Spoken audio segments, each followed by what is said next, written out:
नमस्कार, जय जगन्नाथ। आसतु जानिबा मृत्यु पूर्व जदि कौन व्यक्तिंकर किसी संकेत मिलता है, मृत्यु पूर्व बहुत प्रकार संकेत मिलता है, ताले से संकेत गुड़ाक चलतु जानिबा।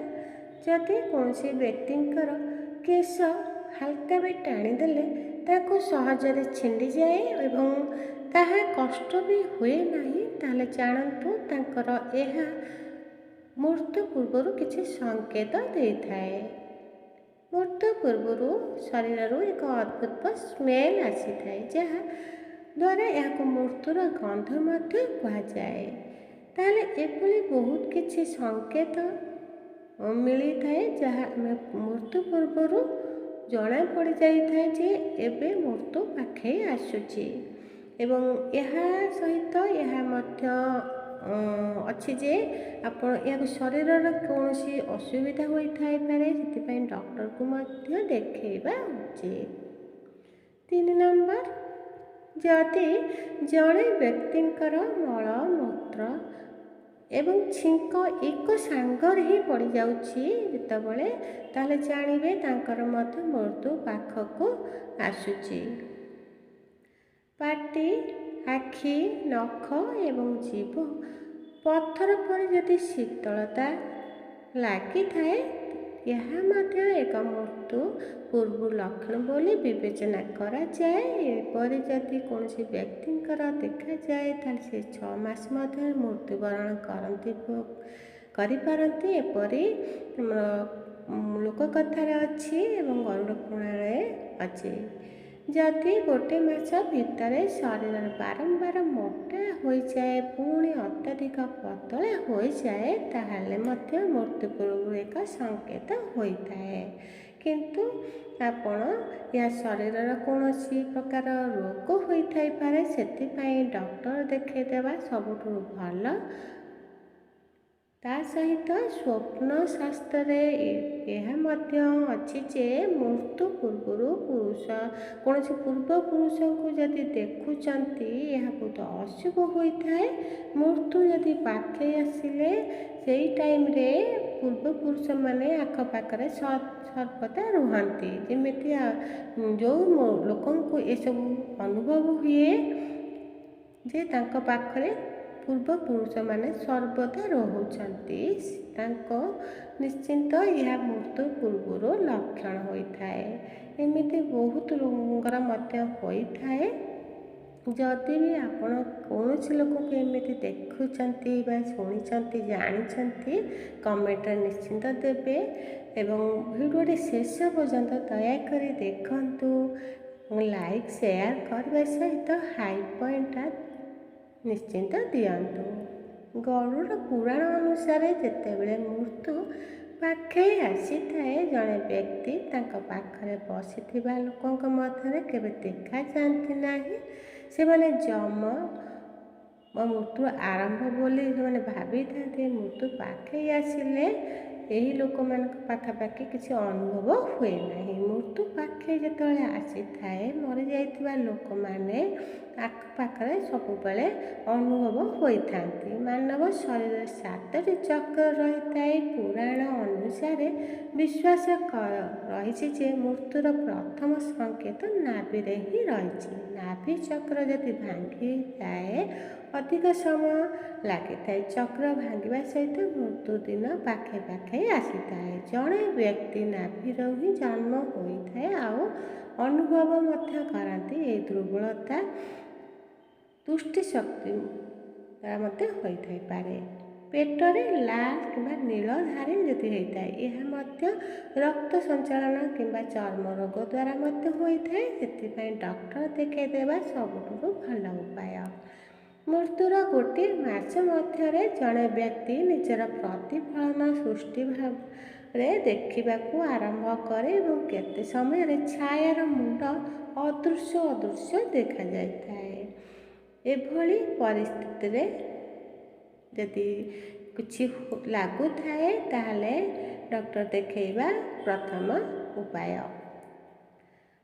एमिति शरीर में विभिन्न प्रकार लक्षण देखा जाए।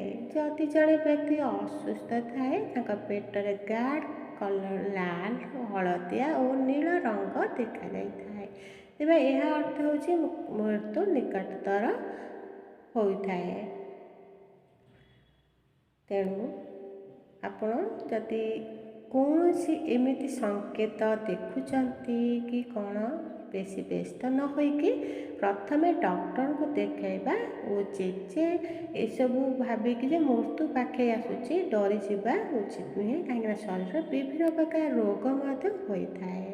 ସେଥିପାଇଁ ବିଭିନ୍ନ ଲକ୍ଷଣ ଦେଖାଯାଏ। ପାଟି, ଆଖି, ନଖ, ଜିଭ ପଥର ଭଳି ମଧ୍ୟ ଲାଗିଲେ ଏମିତି ବିଭିନ୍ନ ପ୍ରକାର ଲକ୍ଷଣ ଆମ ଶରୀରରେ ଆସିଥାଏ। ଭିଡ଼ିଓଟି ଦୟାକରି ଶେଷ ପର୍ଯ୍ୟନ୍ତ ଦେଖନ୍ତୁ। ଯଦି ଭିଡ଼ିଓଟି ଆପଣଙ୍କୁ ଭଲ ଲାଗିଥିବ ଦୟାକରି ଲାଇକ୍, ସେୟାର ଏବଂ ସବସ୍କ୍ରାଇବ୍ କରିବେ। ତା ସହିତ ବେଲ୍ ଆଇକନ୍ଟାକୁ ମଧ୍ୟ କ୍ଲିକ୍ କଲେ ପୁଣି ଥରେ ଦ୍ୱିତୀୟ ଭିଡ଼ିଓଟି ଆପଣଙ୍କ ପାଖକୁ ଆସିଯିବ। ତାପରେ ଚାଲନ୍ତୁ ଜାଣିବା, ଯଦି କୌଣସି ବ୍ୟକ୍ତି ନୀଳ, ହଳଦିଆ ରଙ୍ଗରେ ଏମିତି ଦେଖୁଛନ୍ତି, ତାଙ୍କୁ ନଜର ଆସୁଛି ବା କିଛି ଖଟା ରସ ଅଦ୍ଭୁତ ସ୍ୱାଦ ତାକୁ ଅଲଗା ଅଲଗା ଲାଗୁଛି, କିଛି ବି ସ୍ୱାଦ ତାଙ୍କୁ ଠିକ୍ ଲାଗୁନି, ସିଏ ମଧ୍ୟ ମୃତ୍ୟୁ ନିକଟରେ ବୋଲିକି ଉଲ୍ଲେଖ ଅଛି। କିନ୍ତୁ ମନେ ରଖନ୍ତୁ, ଏସବୁ ଜିନିଷ ହେଲେ ଡକ୍ଟର ଦେଖାଇବା ଉଚିତ। ମହୁମାଛି ଏକ ଲୋକଙ୍କ ଚାରିପଟେ ଘୁରୁଛି, ଏମିତି ବି ଲକ୍ଷଣ ଅଛି। କୌଣସି ଲୋକ ରୋଗରେ ପଡ଼ିଥିଲେ ତାଙ୍କ ଚାରିପଟେ ମଧ୍ୟ କିଛି ମାଛି ମଧ୍ୟ ଘୁରନ୍ତି। ଯଦି ଆପଣଙ୍କ ଘରୁ ବାହାରକୁ ଯିବା ସମୟରେ କୁକୁର ଆପଣଙ୍କ ପଛେ ପଛେ ସବୁବେଳେ ଲାଗିଥାଏ, ଏମିତି ଗୋଟେ ଦିନ ନୁହେଁ, ଯଦି 5 ଦିନ ଏମିତି ଅଧିକ ଆପଣଙ୍କ ଚାରିପଟେ କୁକୁର ରହେ, ଏହା ଏକ ସତର୍କ କରେଇଦେବା, ମାନେ ମୃତ୍ୟୁ ଆପଣଙ୍କ ପାଖକୁ ଆସୁଛି। ଆପଣ ଯଦି ଆପଣ ଆଖପାଖରେ କୌଣସି ବ୍ୟକ୍ତିଙ୍କର ଏମିତି ମୃତ୍ୟୁ ହୋଇଥିବ, ଏମିତି ସଂକେତ ଯଦି ମିଳିଛି, ତାହେଲେ କମେଣ୍ଟରେ ଦୟାକରି ଜଣାନ୍ତୁ କି ସତ କି ମିଛ। ଯଦି ଜଣେ ବ୍ୟକ୍ତିଙ୍କ ଚାରିପଟରେ ମାଛି ଘଣ ଘଣ ହୋଇ ବୁଲନ୍ତି, ଏହା ବି ତାଙ୍କ ମୃତ୍ୟୁ ପାଖେଇ ଆସିବାର ଏକ ବଡ଼ ସଂକେତ ବୋଲି ଉଲ୍ଲେଖ ଅଛି। ଦୟାକରି ଭିଡ଼ିଓଟି ଶେଷ ପର୍ଯ୍ୟନ୍ତ ଦେଖନ୍ତୁ ଏବଂ ତା ସହିତ ଭିଡ଼ିଓଟି ଲାଇକ୍, ସେୟାର କରିବା ସହିତ ହାଇ ପଏଣ୍ଟଟା ନିଶ୍ଚିନ୍ତ ଦିଅନ୍ତୁ।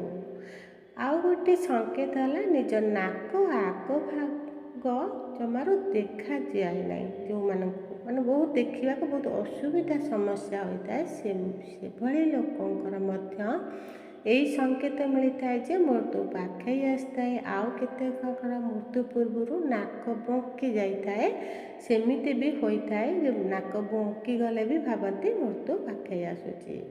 3 ରୁ 4 ଦିନ ପୂର୍ବରୁ ତାଙ୍କ ପାଖରେ କେହି ଅଛନ୍ତି ବୋଲି ଅନୁଭବ କରନ୍ତି କିଛି ଲୋକ କି ତାଙ୍କ ପୂର୍ବପୁରୁଷ, ସେମିତି ବି ଏଇଭଳି ବହୁତ ପ୍ରକାର ସଂକେତ ମିଳିଥାଏ। ଏହା ମଧ୍ୟ କିଛି ଲୋକ ଫିଲ୍ କରିଛନ୍ତି ଓ ତାଙ୍କର ପରିବାରଜନ ମଧ୍ୟ ଫିଲ୍ କରିଛନ୍ତି। ତାହେଲେ ଏମିତି କିଛି ବି ଆପଣଙ୍କୁ କୌଣସି ଆପଣଙ୍କ ସମ୍ପର୍କୀୟକୁ ଦେଖିଛନ୍ତି କି ଜାଣିଛନ୍ତି, ଦୟାକରି କମେଣ୍ଟରେ ଜଣାନ୍ତୁ। ଏହା କିଛି ସତ ହୋଇଥାଇପାରେ, କିଛି ମିଛ ମଧ୍ୟ ହୋଇଥାଇପାରେ। ତେଣୁ କିଛି କିଛି ଗୁରୁତର ରୋଗର ଲକ୍ଷଣ ମଧ୍ୟ ହୋଇଥାଇପାରେ। ସେଥିପାଇଁ ଆପଣ ଡକ୍ଟର ପ୍ରଥମେ ଦେଖାଇବା ଉଚିତ। ଏସବୁ କେବଳ ମାନ୍ୟତା, ବୈଜ୍ଞାନିକ ପ୍ରମାଣ କିଛି ବି ନାହିଁ। ତେଣୁ କୌଣସି ସମସ୍ୟା ହେଲେ ପ୍ରଥମେ ଡକ୍ଟରଙ୍କୁ ଦେଖାଇବା ନିହାତି ଜରୁରୀ। ତା ସହିତ ଏ ସଂକେତ ଆପଣ କେବେ ଦେଖିଛନ୍ତି ଯଦି ଦୟାକରି କମେଣ୍ଟରେ ଲେଖିକି ଦିଅନ୍ତୁ, ତାହେଲେ ଜାଣିବା ଯେ କେତେ ଦୂର ସତ୍ୟ। ନମସ୍କାର, ଜୟ ଜଗନ୍ନାଥ। ଆପଣ ସମସ୍ତେ ଭଲରେ ରୁହନ୍ତୁ।